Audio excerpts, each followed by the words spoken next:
typical family, going to work at IBM and doing my thing and not worrying about that at this point. I think it was a purpose, what really kind of jumped. A lot of sacrifices, a ton of sacrifices we've made to do this, but it's worked out. And so now finding that I can be that father that I want to be. And it took me a while to network and find the right partners, even finding the right partner, but it wasn't the right time yet. With me today is Bob Poe. He is the co-founder of JPP Media Group, driving growth in B2B, B2C, and D2C channels for more than 20 years. And he's also the author of We All Have Holes in Our Walls, the Embracing the Unseen, a father's guide to understanding special needs. And let's start from that point. Can you tell me, how did you get inspired? What was the reason, and how did you get to write your book? Sure. So my boys are now 20 years old. We have twins with autism. And so this has been one of those projects I've had in my head. I've torn up, I've gotten rid of. It's probably a 3-year project, and finally jump to go to do this. But in our travels, or as we've raised the boys, and we still are dealing with it, one thing I noticed was, first of all, trying to grow a career, and then also trying to balance this this new role that we had no experience in, obviously, no one that we knew of had experience, of the pitfalls of, especially from a dad's point of view. And the reason I chose fathers versus mothers, there's a lot of focus on I say with the family, with the moms, with my wife got a lot of support, and we've seen a lot of that. But there were a lot of things that that I ran into from a social standpoint, from a financial standpoint, for sure, from insurance, from even a spiritual standpoint of just everything seemed to be a challenge, and there weren't a lot of answers out there. And I during our time, we got the boys involved in a surfing world, and noticed that there weren't a lot of, I'd say, dads necessarily involved. There were a lot of single moms or single moms who were very much involved. It seemed to be falling on their shoulders, the role of the special needs child. And the gentlemen, the friends that I made through that have been absolutely wonderful. They took on those roles, but it also comes with a sacrifice. And trying to navigate even that through a career, as I built as an e-commerce director, e-commerce manager, for very large and small companies. This is what the lessons I learned. So it's just things I wish people would have told me, or I would have known. But so this book was, hey, here, things you might want to know about. And it's everybody has a different experience. We've had two very different, unique diagnoses and individuals. But that's where the inspiration for the book came out. And it's always shaped my career on how I work, what my considerations with my co-founder of how we interact. And so this is a long story, but that's how the book evolved. And I finally just said, okay, we can do this, and I'm gonna write this book. I'm gonna share my information. So it feels like this was more of a process for you, from running your own business, being an entrepreneur, then being a dad to kids with autism. All these things were uncertainties, unknowns, all new things. Now, let's start with the beginnings. You were looking to start a business. You were thinking of starting your own business and your entrepreneurial journey. Walk us first to that until you became a dad. Sure. So I think that's for anybody who has had that thought of being an entrepreneur, or it's there, or you're happy in your career. And it's always been something in me that I want to be my own boss. I want to do something. I want to grow my own company. But at one point, I have no idea what I'm going to do. I don't know. I'm just a guy. And so as you know, through my career of, it's almost like there's a line between, I was a parent. We have a daughter who's older, typical neurotypical child, and we were the typical family, going to work at IBM and doing my thing and not worrying about that at this point. Maybe some side gigs, but there was no. I think it was a purpose. What really kind of jumped for me when I. With the boys, when they as they started to grow, I had a purpose, and part of it's a book, yeah, but then it was also starting a company, and it started with a leash company, and it was called Eclectic Fish, and it was we're going to donate money back, and we're going to help support. So it's been a lot of connecting the dots over the past years, and we're at a point now where we've connected dots, and we're growing that business. But it was the thought of someone else being in control and having to deal with I won't say rules, but maybe have to deal with rules. You know, it was, I had amazing managers. I've had amazing bosses that were super supportive. Once you get past there, then the HR rules and things you have to work through as a parent, your benefits don't necessarily support your life or going to. And the challenges that I faced as my wife had to quit work. And she's in the education system, but there's a loss of income in these days. And so you're trying to grow a career, but then still trying to balance that really big challenge of parenting and volunteering and doctors, therapists, insurance, everything under the sun. And that's when it was really, I need to figure out how to be on my own and how to drive my own business. And a lot of sacrifices, a ton of sacrifices we've made to do this, but it's worked out. And so now finding that I can be that father that I want to be with the boys, even at 20, but then being able to set my own schedule, or being able to run the business that we see fit, that the way that we want to run it, and support. You know, we give back, to Special Olympics. We give back to the American Heart Association. Being able to grow that business in that way. So I hope that makes sense, or I hope I answered the question. No, you definitely did. And what I wanted to understand a little bit more, you said there was a point where things didn't. They weren't clicking anymore. They weren't driving. You were saying, I have all these treatments I need to go to. I have all these appointments I need to go to. I am an employee. The manager is great, but HR with those technicalities, the support is not there. But I like stuff that is, part of the job, basically. And it got to a point where it wasn't really kind of clicking anymore, and you decided to start your own entrepreneurial journey. Was there a moment that you're like, I can't do this anymore? I can't keep doing this situation. Was there something that was the point? No more of this. I can't do this anymore. And then you saw a clear path going forward.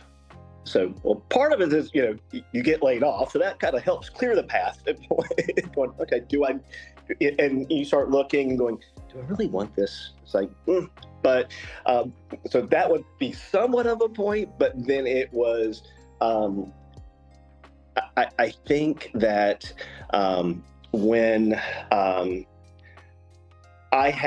felt like it was a side gig, things that I was doing, and you realize that you get a kind of a taste of, this is who I want to be, and it's okay to switch gears. And I think that really, when I met my co-founder, that was one of the moments, because he's a younger version of me, but he is with the same family structure, and I think I found a like spirit going, hey, I've got somebody. I realized I needed to have a partner in this gig.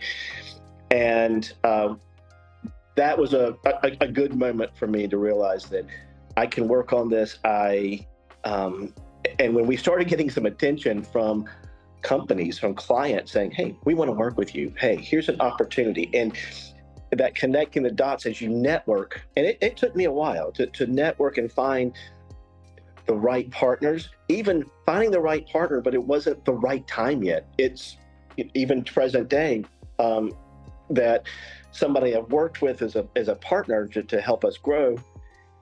It's more now modern day times or versus 2 years ago that has really helped us take off with the company. So I think there were just a lot of different times. Honestly, I think, with, again, I said I had some great managers, and I still talk to them, and they personally were absolutely wonderful. I think that when you realize you start to hit the politics of a company, no fun. I'm not the best in political. I found that out. I'm just not. And so it was that realization going, okay, with my life, with my situation, my purpose, I've met a co-founder who's like-minded, and I've started making some connections, and you start getting some momentum. You go, why not? And why can't I do it? I watch friends from high school, friends from college who have done it, who have bootstrapped. I can do it. So that was really a little bit of a stubbornness in me, but you dedicate yourself to it, and that was the big moment. It was just jumping away from the fear. And I'm sure you're the same way. There was a fear of everything's going to fall apart, and some days it has. But it all happens for good reasons.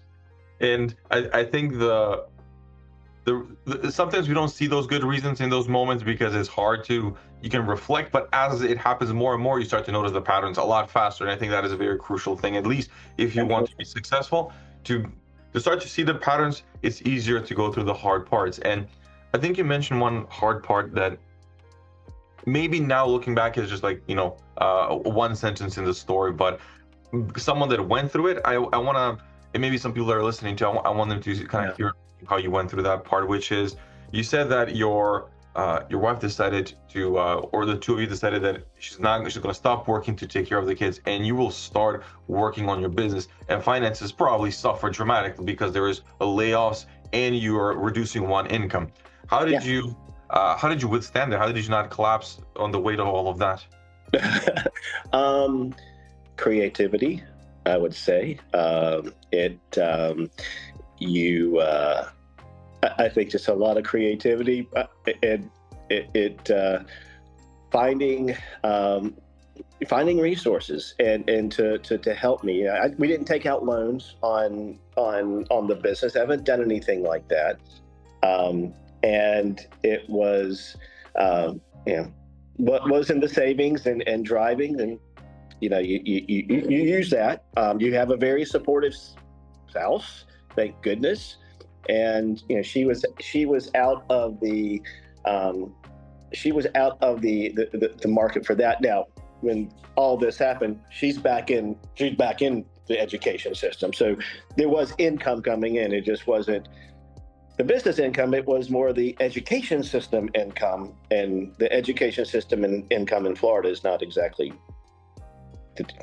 not going to get you where you go to. So that was, you have a very understanding, supportive spouse. We downsized on things, it was, but we have, that would be, you just have to be realistic about what's going to happen. And no one was giving me $1 million to get going. And it would have been nice, but we probably would have blown it. But, because you had to learn. And I think, that's the big thing, is just learning how to manage with very little what you have until that starts to grow. And that was, we've been on another talk with talking about, if you're a special needs parent, and trying to become an entrepreneur and trying to start your own business, because sometimes it's almost a necessity. I was lucky. I did have people I worked for that were very understanding, companies that were understanding, companies that were not understanding whatsoever. And I'm lucky in that. I think that there are probably a lot of people that don't have that luxury. You know, they're in a situation, and entrepreneurship may be their thing, their only out. So a lot of advice we've given on, you know, just helping what to expect as you're starting to try to bootstrap all of this. And if someone listens to your story, and they might say, well, to me it sounds crazy because you're dealing with a new situation that you're not prepared, which is twins with autism, and you're deciding to start a business, and you're deciding to reduce your income dramatically. I feel that is a horrible decision because there's so many landmines, if you will, in this scenario.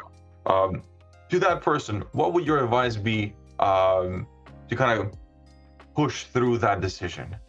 I think that it was, sometimes you're just placed in a situation that, well, you don't. This was not a decision that came lightly. It was not a decision that I have. It wasn't this pure jump. It was an evolvement of what was going on. And when you start to look at in our situation, you know, you're going, okay, did we supplement income? Absolutely. Of course, we had things going on. So it wasn't this selfish jump of, look at me, I'm going to go be an entrepreneur, and I'm going to start my own business, and we're going to take care of this. It was, we have to do this. And I have the support in my world for that. But the realistic, we didn't go in with eyes wide shut. Is that the word? I think the term. I'm thinking this is going to be easy and we're going to make $1 million in the first year. And no, so, but out of necessity, out of I think the experiences, everybody has their different experiences in the working world. Mine has been positive, mine has been negative, but that's what led me to the decision that this is the right for our family. And it has been, and it's been it has been the hardest thing I've ever done in my life. So if there are times that I would agree with that person going, am I absolutely crazy? Oh, absolutely. So I have definitely thought, what are you doing? But you just keep persevering, knowing that you're connecting. I've connected with some amazing people, and it's taken a very long time. And I'm very blessed in that fact. And we changed business, but I've jumped from, we're realizing that the drop ships selling surf leashes, and that's not going to pay the bills.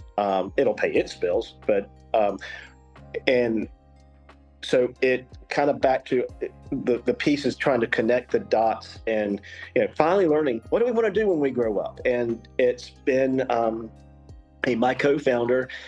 Yes, I mean, we've had times where he's like, what's going on, and I have said the same thing, but I would say to that person, don't go into this lightly. No, I recommend, it's not for the lighthearted, for sure. But sometimes, again, you're placed in a situation that this is going to make the most sense. It's going to be hard, and it has been, but it's also been wonderful. And I'm sure the same way. It's some people have, look at me like, what are you doing? But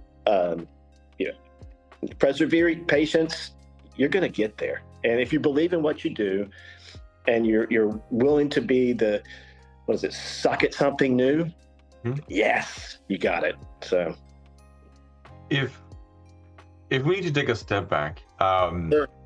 Can you tell us what's it like in a day of a business owner, father, entrepreneur of twins with autism? So now at this point in time, it depends.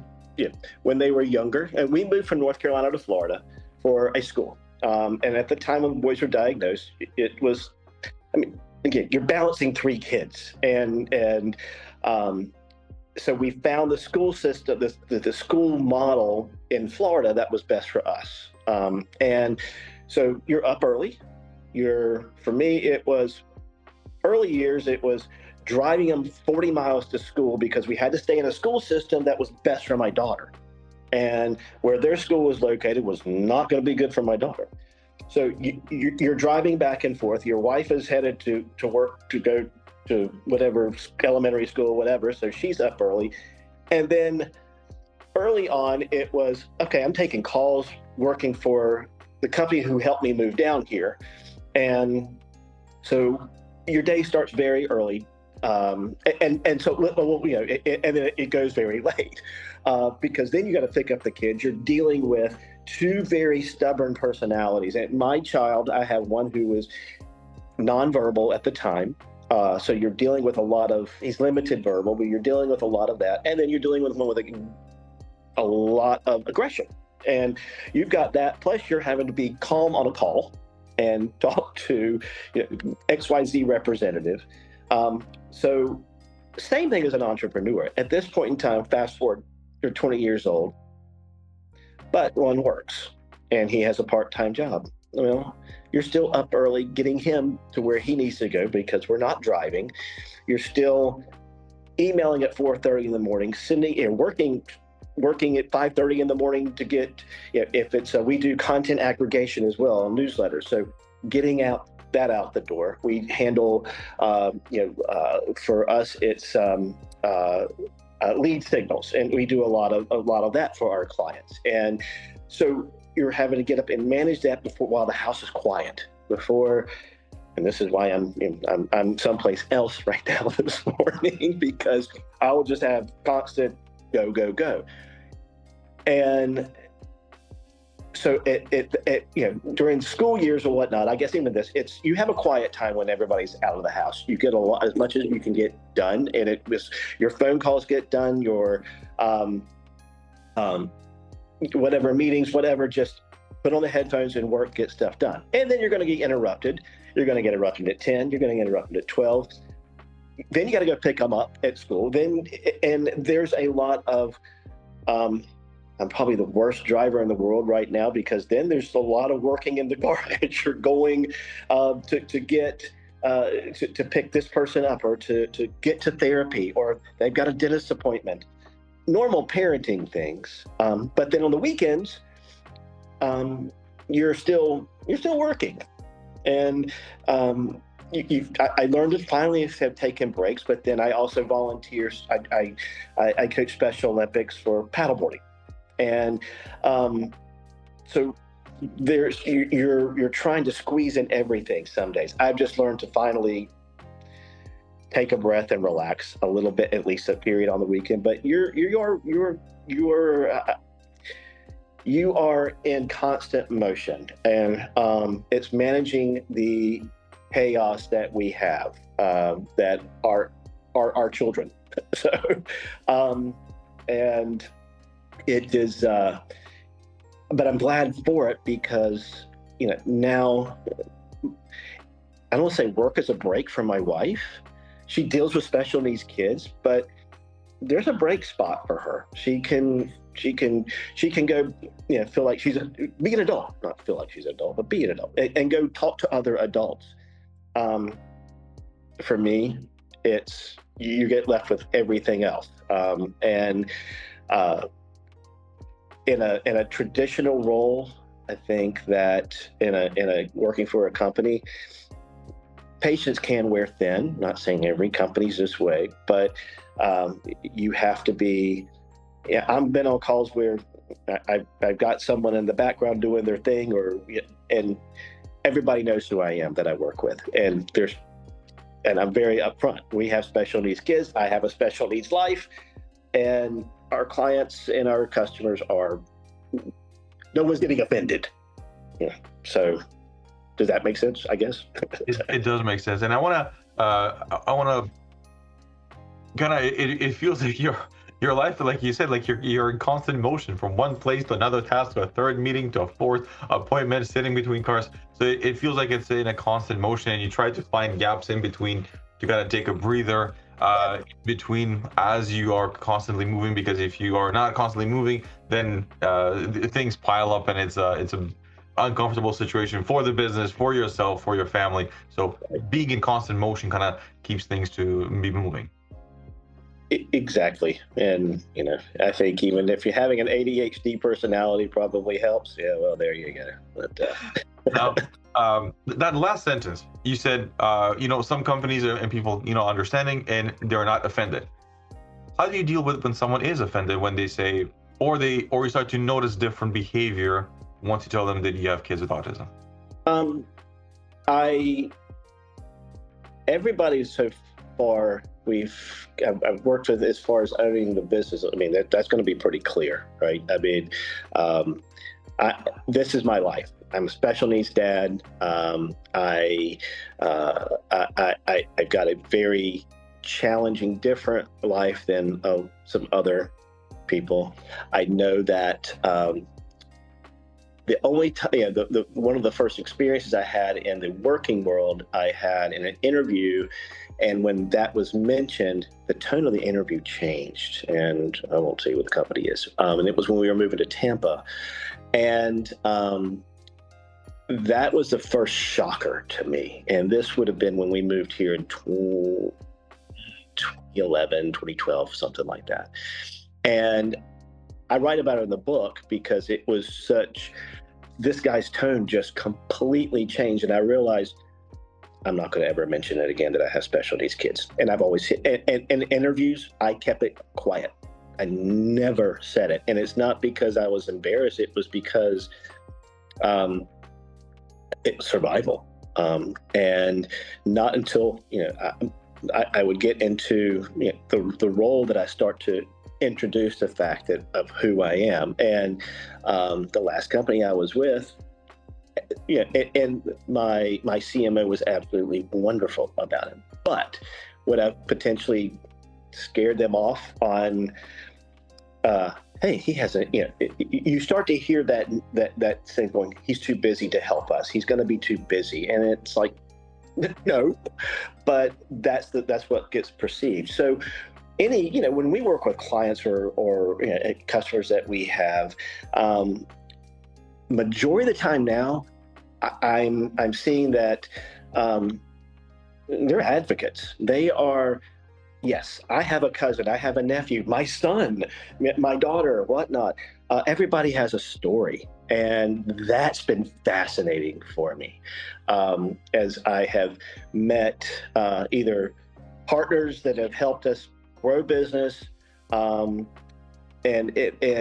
or just clients going, this is going to be an amazing fit. And that's what I'll say I'm using it, but it has been a way that we have approached business. It's almost seen as a strength. I think now there's so many things that being a special needs parent, not that, again, regular parents, I get it, but having the additional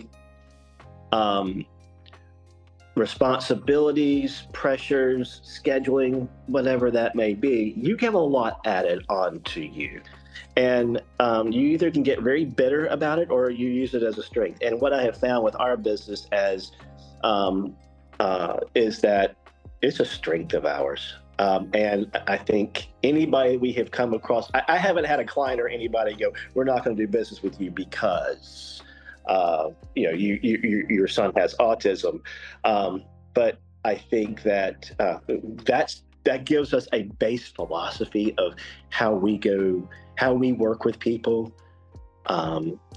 Because not only for me, my co-founder, he's got 3 kids and he's had one with some physical challenges, not neurological, but it works. It's still the same challenge, whether you have a child with heart or kidney issues or a child with neurodiverse.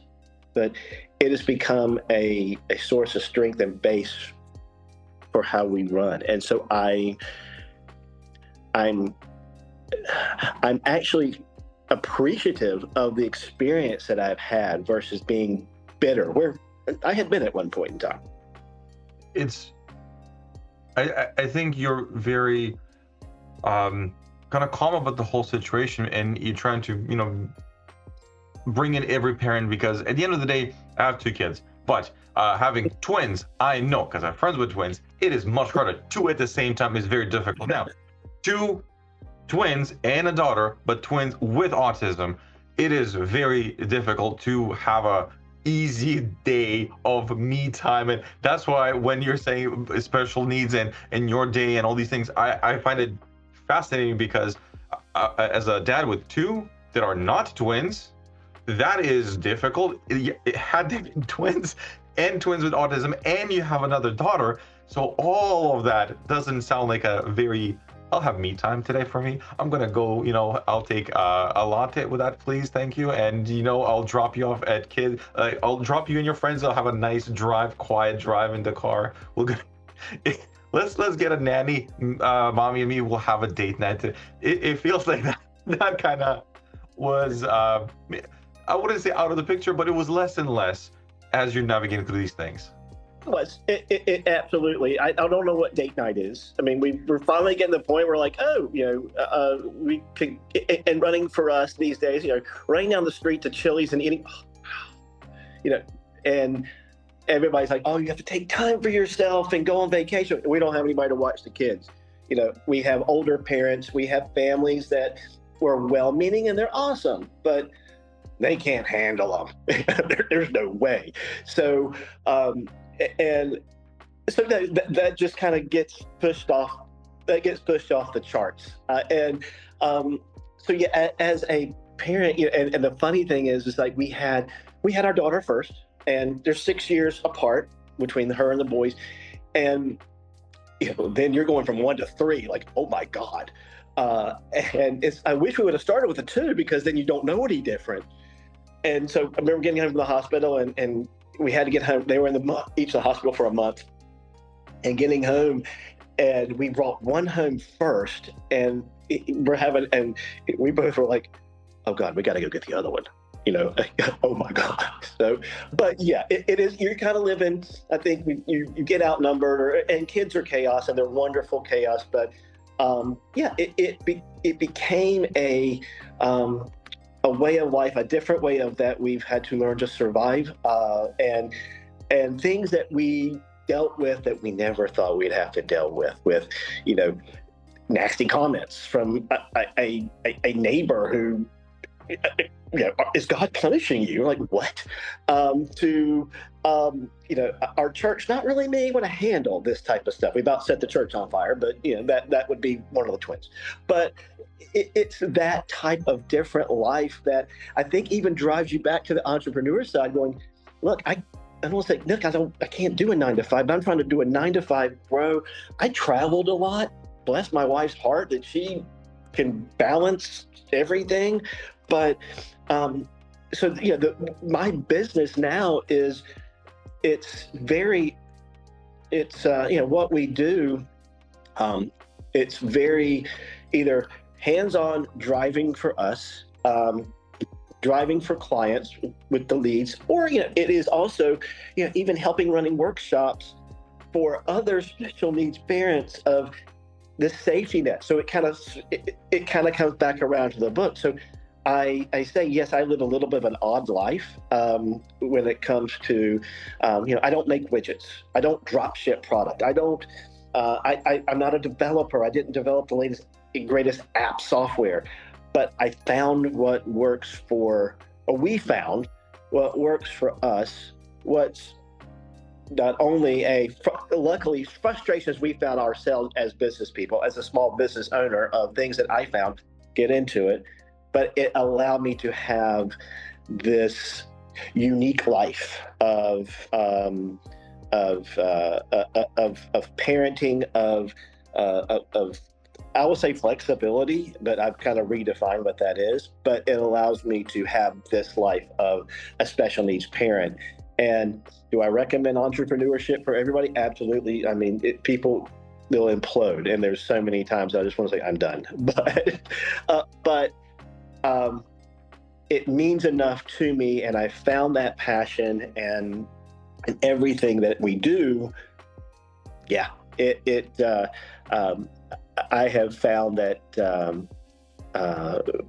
the chaos of multiple kids and two dogs and a cat and a goldfish, and and balancing a marriage, and everything else, and trying to even have a friend, is, I mean, I have friends, but but just trying to balance that social world and still be a person that can say, hey, I'm going to give back, I'm going to do better, I'm going to just keep trying, and without jumping off a cliff sometimes. Sure, absolutely. It's been and I've got a long ways to go. We have to outlive our children at this point in time. So it sounds like a lot of although a busy schedule with a full life with a lot of stuff in it, and it keeps moving forward. And when we're looking at that moving forward, what do you have in the future for you as an author, as a business owner, as a father?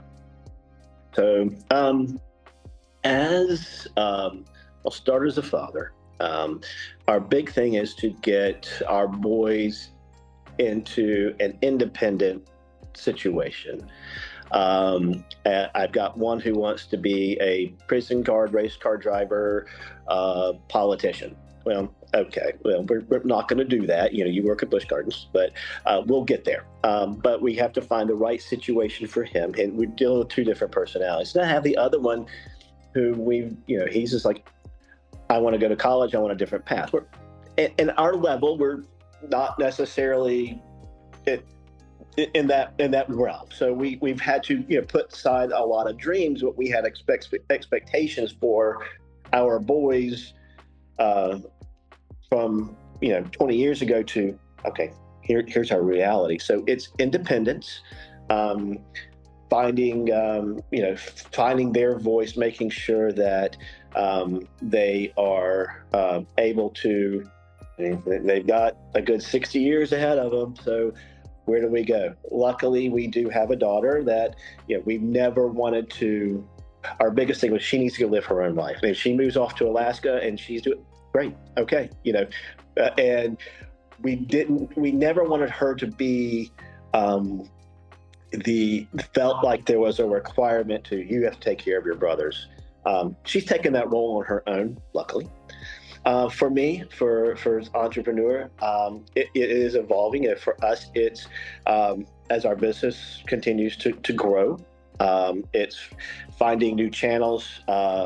It's finding new channels for income. I mean, we're gonna, what we see is, some channels or some verticals wax and wane in the business that we're in with content, making sure that we are taking care of our customer, and doing the best that we can do, and doing it in a professional, ethical, but then also here's our principles, a solid principle, making sure that we're growing that business. Our goal is, my co-founder and I, we're in this for a long haul, to take care of both of our families. That's the big thing. It's the legal legacy of business, what that's going to be. Can my boys run this business? They're going to get mad at me because they're going to watch this. And maybe, no, and my daughter's like, no, and she's so it's there, but there's got to be a legacy to grow this business. So from a financial standpoint, when we go off into the great beyond, then they're okay. And for me, I know my co-founder the same way. That Jacob's going to be. He's going to make sure he's got 3 boys. He's going to make sure that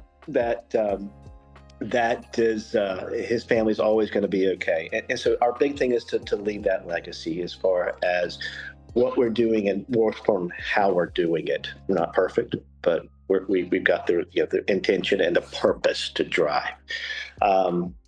So for me, for ever talking about retirement, no, I don't at this point in time. No, and I think that um, looking at my parents of when they retired at 65 and lived a great, did their thing, and they're still in almost 90s. Um, my dad always said, if you stop, you'll die. So I'm just not going to stop because I just won't. It's not going to die. That's just not going to happen. So, Well, I appreciate you sharing that story, Bob, with us, because it's a fascinating story of a full life. It might sound chaotic, but it sounds like a happy and a full life. So I appreciate yeah, you sharing all those details with us and some of the advice you gave with people that, might be on the fence of starting entrepreneurship or are special parents in a situation similar to the one that you have. And absolutely. last thing that I would say is, if someone wants to work with you, how do people get a hold of you? So they can go. So our website is jbpmediagrp.com. And so we have a contact us there. Right now, our biggest push, we've got, I would say, two big channels we've got going on. So we've got people who are looking for lead signals for leads. We use buyer intent signals to help grow. That's a big business of ours, to help grow that. We've got the 19 years experience behind us on helping that. That was someplace that I always felt challenged in some other areas, but they can go to that. They can, I think, Bob at authorbob.com. I think that's the email address I have for us, but you can always go there. And they can always contact you too, because you now have a contact information. But anybody that's interested in at least setting up a discussion, if you want to talk about thoughts on, hey, I'm thinking about being an entrepreneur and I thought your story was crazy, or hey, we're a small business or a medium business looking for the services that you offer. I mean, and please, by all means, reach out. I would consider ourselves fairly boutique. So we don't work with every client, but we work with clients who we love their story.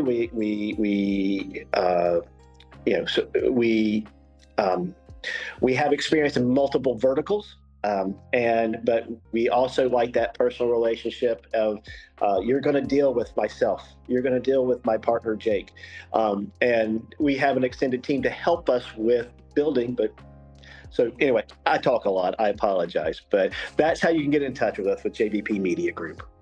Appreciate that, Bob. Thank you so much for the time. Wish you all the success in the future, and we'll stay in touch.